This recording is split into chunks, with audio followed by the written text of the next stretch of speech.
خب حرکت بعدی که میخوایم انجام بدیم حرکت هندستند پوشاپ هستش که حالا یه سری نکات داره. من اونو کاملتر توی پارت های بعدی بهتون توضیح میدم. مهمترینش اینه که دستتون باید تقریبا به اندازه یک دست کاملا از دیوار فاصله داشته باشه.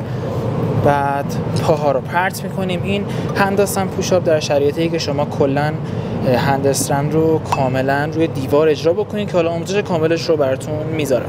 اول روی حالت هندستند بالا میریم، دست ها رو پایین میاریم، پاها جمع میشه توی شکم. همزمان که پاها پرت میشه بالا، دست ها هم کمک میکنیم پوش میدیم به این صورت. دوباره یک بار دیگه اجرا میکنیم. خب بذارید من کلا رو درارم که براتون واضح‌تر انجام بدم. یه ذره عظمت رو میاریم جلوتر. خب روی این حالت پشت سر هم باید اجرا بشه.